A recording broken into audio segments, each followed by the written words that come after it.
Saidun, jalan.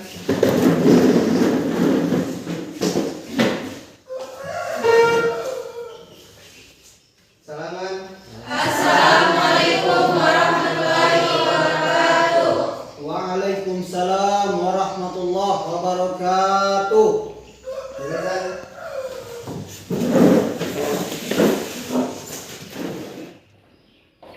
Ya, anak-anak yang hebat. Apa kabar hari ini? Alhamdulillah baik Ustaz. Alhamdulillah. Ya, semoga kita hari ini diberikan kekuatan, ya, dan semangat untuk belajar. Amin. Ya. Kemudian kita berdoa dulu ya. Kita berdoa kepada Allah supaya kita hari ini diberikannya hidayah, bimbingan supaya pembelajaran kita hari ini bisa terlaksana dengan sukses ya. Nah, untuk Ananda Daniel dipersilakan untuk memimpin doanya. Ya, baiklah teman-teman, sebelum kita melaksanakan pembelajaran pada pagi hari ini, marilah kita berdoa. Bismillahirrahmanirrahim. Bismillahirrahmanirrahim. Allahumma salli ala Sayyidina Muhammad Allahumma shalli ala sayyidina Muhammad wa ala ali Sayyidina Muhammad. wa ala ali sayyidina Muhammad. Rabbi syahril sadri Rabbi shrah li sadri wa yassir li amri wa yassir li amri wal 'uqdatam min lisani wa uqdatan min lisani yafqahu qawli. yafqahu qawli. Rabbana atina Rabbana atina fid dunya hasanah fid dunya hasanah wa fil akhirati hasanah wa fil akhirati hasanah wa qina adzabannar. wa qina adzabannar. Walhamdulillahirabbil alamin. Alhamdulillah. Selanjutnya Ustadz ingin memeriksa keadaan kalian, persiapan kalian dalam pembelajaran ini. Nah, tentunya ini sangat penting melihat kondisi kalian. Nah, ini Ustadz perhatikan, Ananda Zikri ada sampah itu di ngaji, dikumpul itu di bawah di luar di tempat sampah. Silakan dipungut.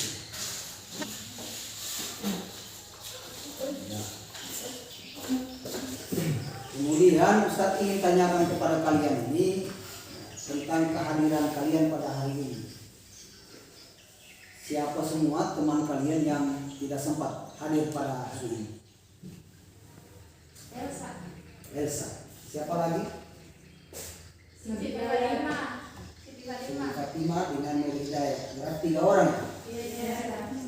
Nanti sebentar insya Allah Ustaz akan isi di daftar hadir atau absen kelas kalian ya. Nah, selanjutnya untuk lebih menyemangati pertemuan kita pada hari ini, dalam hal ini saya persilakan ya kepada Ananda Alvina ya, untuk memimpin temannya. Yel semangat belajar ya. Teman-teman, marilah kita berdiri.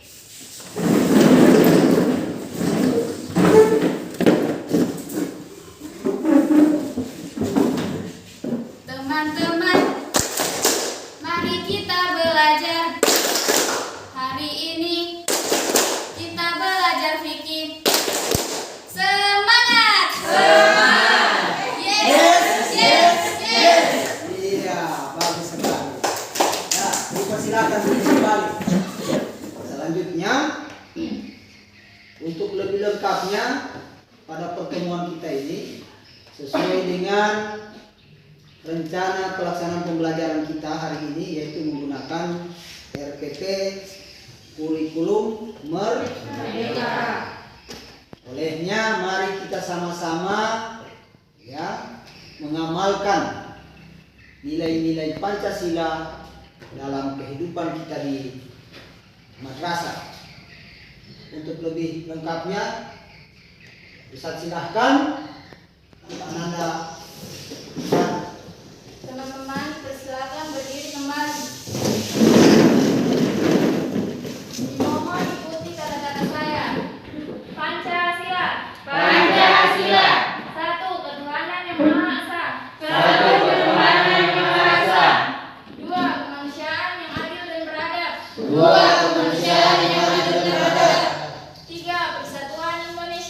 3. Persatuan Indonesia. 4. Kerakyatan yang dipimpin oleh hikmat kebijaksanaan dalam permusyawaratan perwakilan.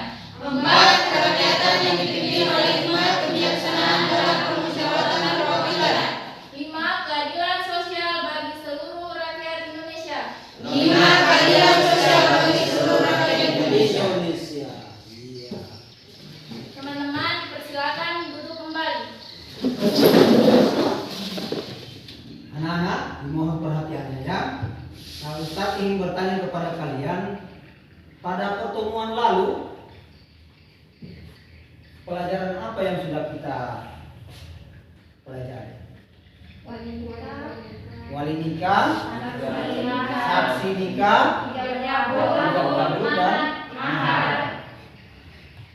Untuk hari ini pelajaran kita yakni mengenai taklid talak, kemudian ya macam-macam pernikahan terlarang dan hak kewajiban suami istri dan hikmah pernikahan. Itu yang akan kita pelajari hari ini. Jadi materi kita ini masih satu bab ya dari materi-materi sebelumnya. Itu bab tentang pernikahan dalam Islam. Nah, kemudian Ustaz ingin bertanya kepada kalian mengenai materi kita hari ini. Ada yang tahu tentang taklid talak? Saya Ustaz. Ayat. Taklid talak itu adalah perjanjian pernikahan yang diikrarkan setelah akad.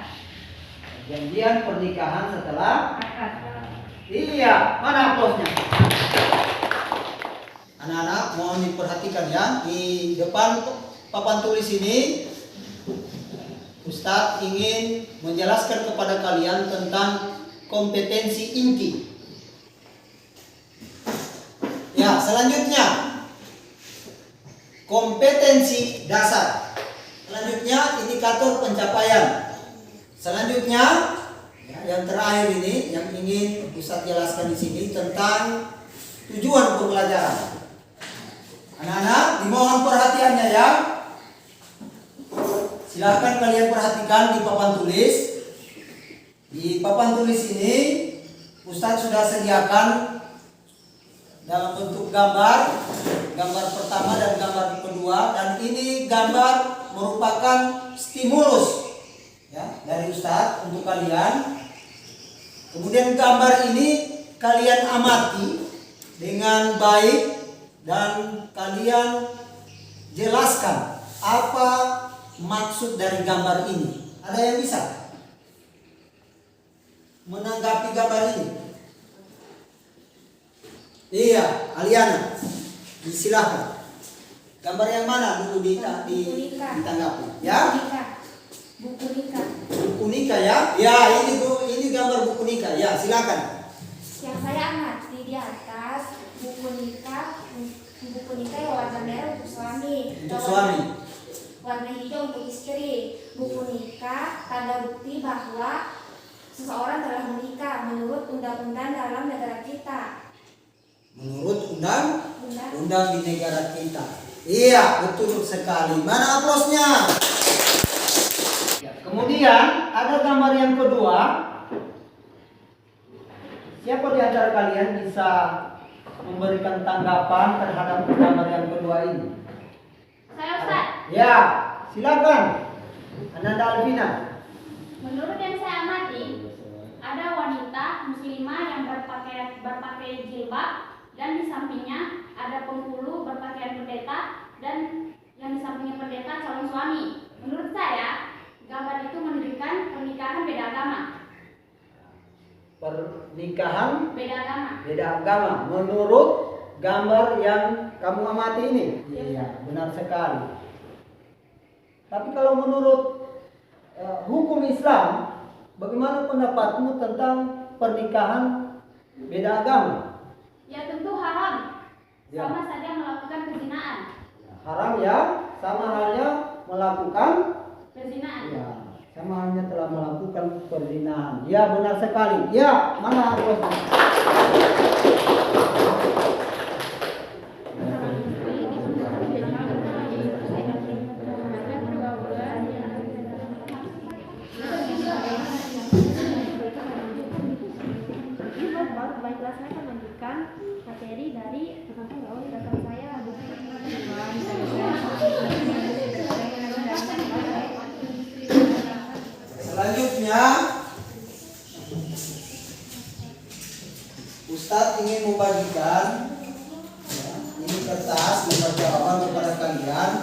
silahkan kalian buka WA ya, grup WA yang ada di dalam HP kalian, karena Ustadz sudah kirimkan di WA grup itu LKPD yang kita pelajari hari ini.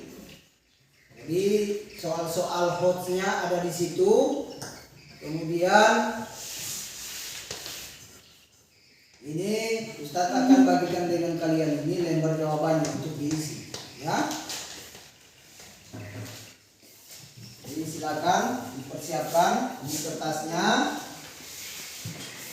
Kemudian soalnya dibuka di dalam handphone. Sudah Ustadz kirim itu di grup WA. Tinggal dilihat.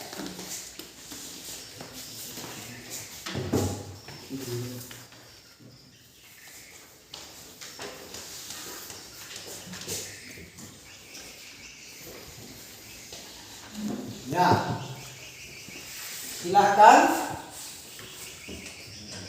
dilaksanakan tugasnya, kemudian sebentar dikumpul kembali hasil jawabannya. Bisa dipahami ya? Ya. Silakan mengerjakan tugasnya.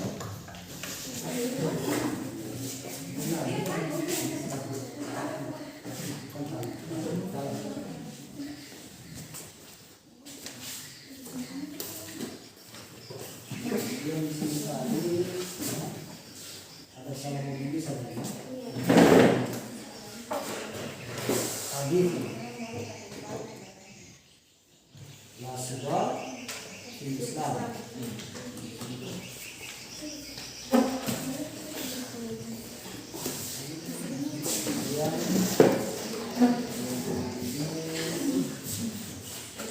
Tapi kalau bisa lain kali ini ditentukan dengan ayat tertulis, ya, supaya lebih jelas.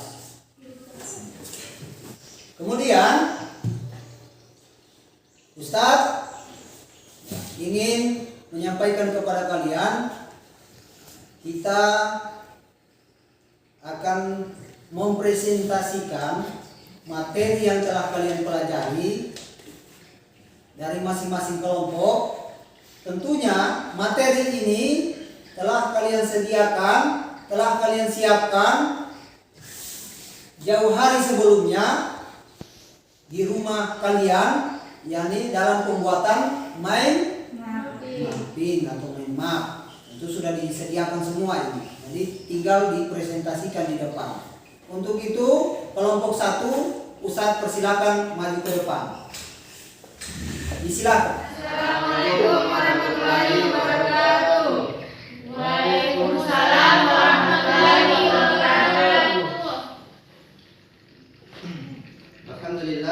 Alhamdulillahil mujibud da'wat al-qail fil muhkamil ayatil bayinat wa likulli wijhatun huwa amaliya fastabiqul khairat. Amma ba'd.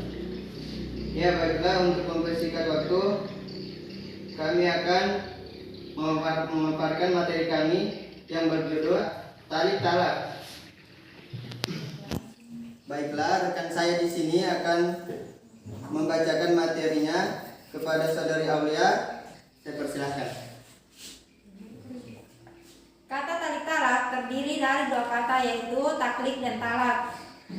Kata taklik berasal dari bahasa Arab, yaitu allaka yu'alliku dan ta'lika yang artinya menggantungkan. Sedangkan kata talak berasal dari bahasa Arab, yaitu talaka yutalliku dan tatlikan yang berarti mentalak, menceraikan, atau kata jadi berpisah. Sekian materi dari kami. Apakah ada yang ingin bertanya?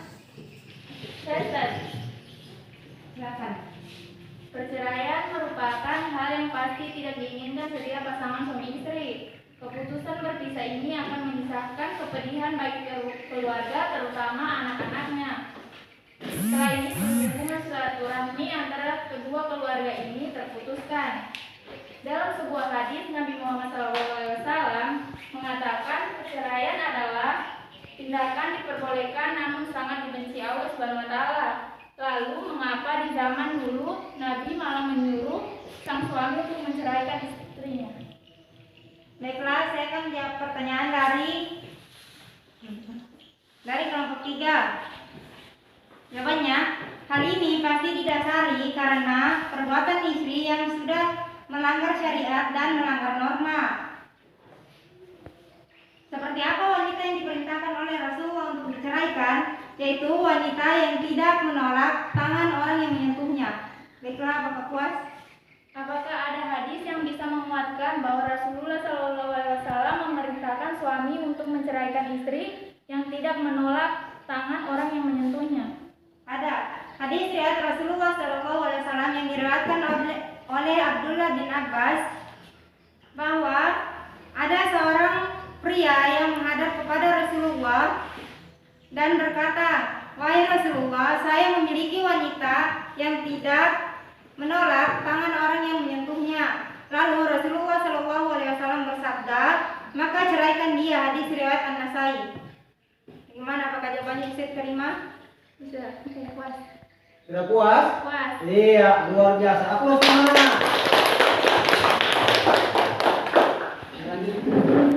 Baiklah, Pak, masih ada yang ingin bertanya? Saya.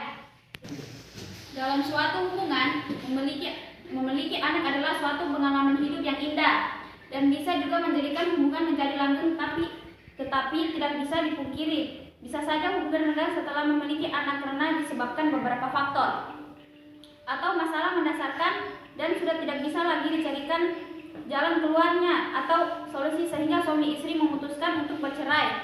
Tetapi sepasang suami istri yang memutuskan untuk bercerai ini sudah memiliki anak. Jadi pertanyaannya, bagaimana dengan hak asuh anak?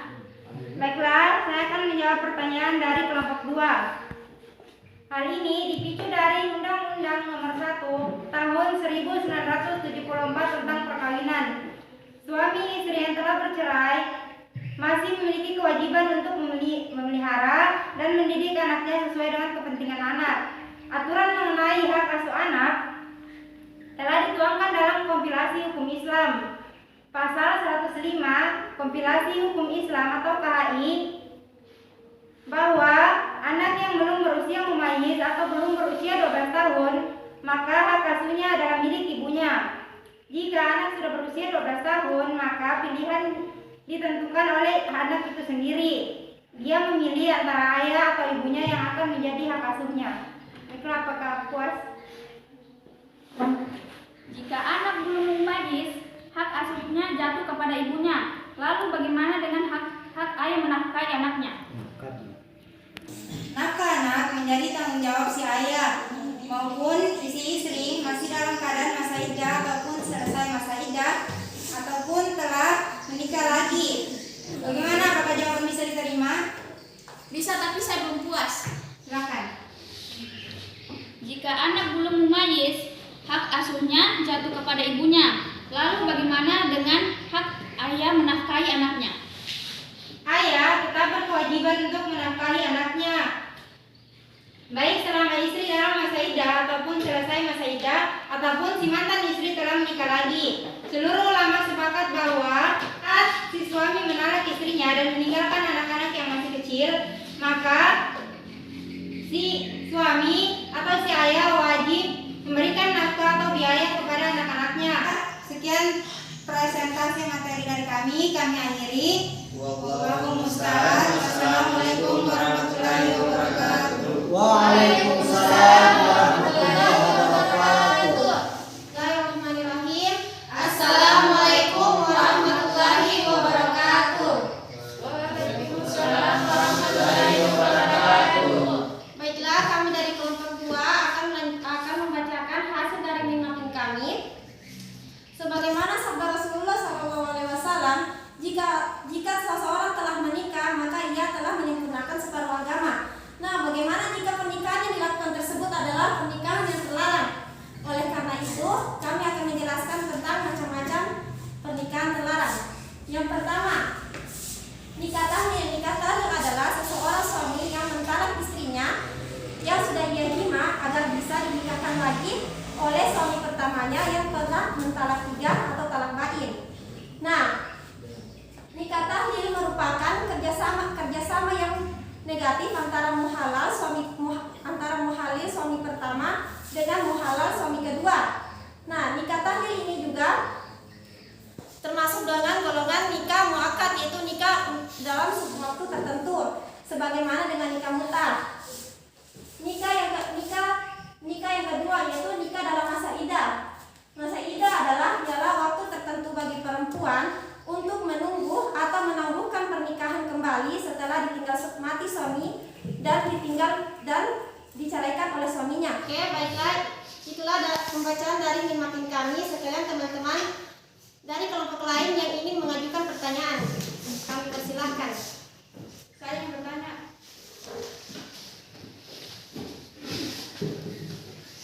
Dalam sejarah, nikah mut'ah pernah diperbolehkan pada zaman Rasulullah SAW.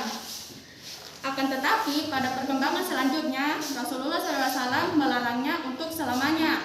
Pertanyaannya, mengapa pada zaman Nabi Muhammad SAW ia membolehkan nikah mut'ah, lalu mengapa mengharamkannya? Sekian pertanyaan saya. Baiklah, saya menjawab pertanyaan dari saudari Nur Sakinah dari kelompok 3. Nabi memperbolehkan umatnya melakukan nikah mut'ah pada awal masa Islam datang karena sebagai jalan untuk mengatasi permasalahan umatnya pada masa itu dan merupakan sebelum ditetapkannya hukum pernikahan yang sempurna sebagaimana Al-Quran mengharamkan khamar dan riba secara bertahap.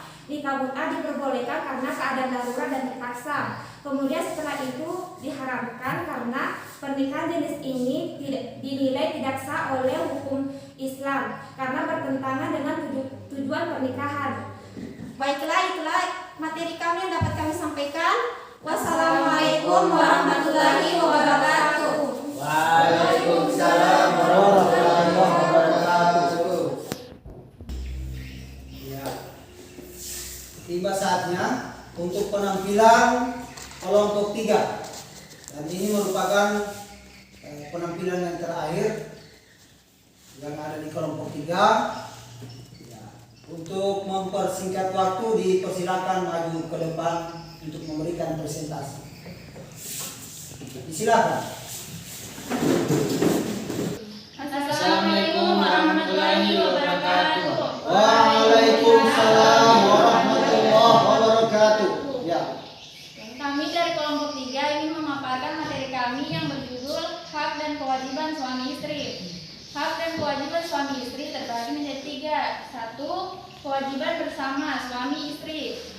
Adapun kewajiban bersama suami istri yang pertama adalah mewujudkan pergaulan yang serasi, rukun, damai, dan saling pengertian. Kedua, menyayangi semua anak tanpa diskriminasi. Ketiga, memelihara, menjaga, mengajar, dan mendidik anak. Keempat, kewajiban suami. Kelima, kewajiban memberi nafkah. Nomor 2, kewajiban bergaul dengan istri secara baik sebagaimana dijelaskan dalam Quran surat An-Nisa ayat 19 yang artinya, wahai orang-orang yang beriman, tidak halal bagi kamu mewarisi perempuan dengan jalan yang paksa, dan janganlah kamu menyusahkan mereka karena hendak mengambil kembali apa yang telah kamu berikan kepadanya, kecuali jika mereka melakukan perbuatan keji yang nyata, dan bergaulah dengan mereka menurut cara yang patut. Dan jika kamu tidak menyukai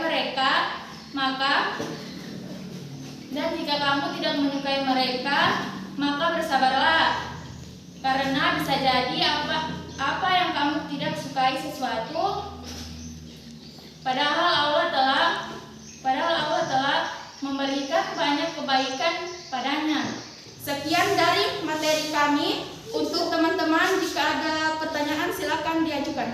Saya ingin bertanya. Rasulullah Shallallahu Alaihi Wasallam menikah dengan Aisyah radhiyallahu anha ketika Siti Khadijah wafat, di mana pada saat itu Aisyah radhiyallahu anha masih berusia 9 tahun dan Rasulullah sudah berusia kurang lebih dari 50 tahun. Lalu apakah hikmah dari pernikahan Rasulullah dengan Aisyah radhiyallahu anha? Baik, saya akan menjawab pertanyaan dari kelompok 1. Hikmah dari pernikahan antara Rasulullah SAW dengan Aisyah adalah karena usia Aisyah yang masih muda kepandaian dan kecerdasan sehingga ia mampu menyampaikan kondisi dan perkataan Rasulullah SAW kepada para sahabat, dan ia mampu meriwayatkan hadis sahih sebanyak 2110 hadis sehingga menjadikan Aisyah sebagai tempat rujukan, tempat bertanya ilmu hadis dan sunnah. Sekian materi dari kami. Wassalamualaikum warahmatullahi wabarakatuh. Waalaikumsalam warahmatullahi wabarakatuh. Setelah tadi kalian telah memaparkan masing-masing tugas kalian di depan kelas, saatnya kini kalian untuk menyimpulkan masing-masing tugas yang telah kalian presentasikan tadi di depan. Jadi untuk kelompok 1 dipersilakan untuk menyimpulkan materi yang telah dikerjakan.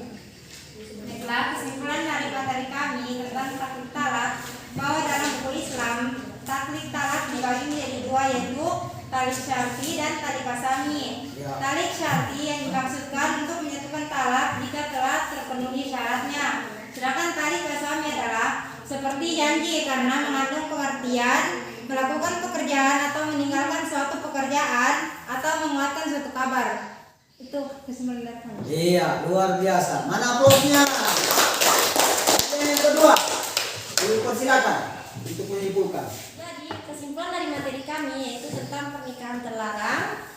Pernikahan terlarang yang dalam Islam itu tidak diperbolehkan atau tidak sah, sama saja dengan haram, seperti nikah tahlil, nikah syigah, nikah mut'at, dan nikah beda agama serta yang lainnya. Iya, bagus.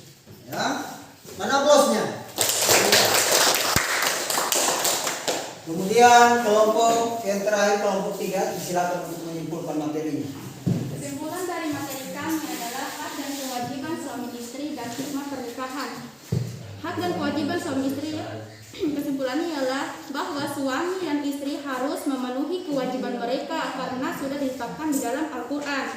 Kemudian hikmah dari pernikahan ialah menjauhkan orang-orang dari perbuatan zina. Iya, itu ya. Mana aplausnya? Ustaz silakan Ananda Daniel untuk membacakan doa penutup pada hari ini. Dipersilakan. Ya baiklah teman-teman, sebelum kita pulang, marilah kita berdoa. Bismillahirrahmanirrahim. Bismillahirrahmanirrahim. Allahumma shalli ala sayyidina Muhammad Allahumma shalli ala sayyidina Muhammad wa ala ali sayyidina Muhammad. wa ala ali sayyidina Muhammad. Rabbana atina Rabbana atina fid dunya hasanah fid dunya hasanah wa fil akhirati hasanah wa fil akhirati hasanah wa qina adzabannar. wa qina adzabannar. Walhamdulillahirabbil alamin. Walhamdulillah. Nah, setelah pembacaan doa tadi, maka materi kita pada pertemuan kali ini Ustaz anggap telah selesai. Akhirul kalam, Allahu musta'an. Wastabiqul khairat. Wassalamualaikum warahmatullahi wabarakatuh.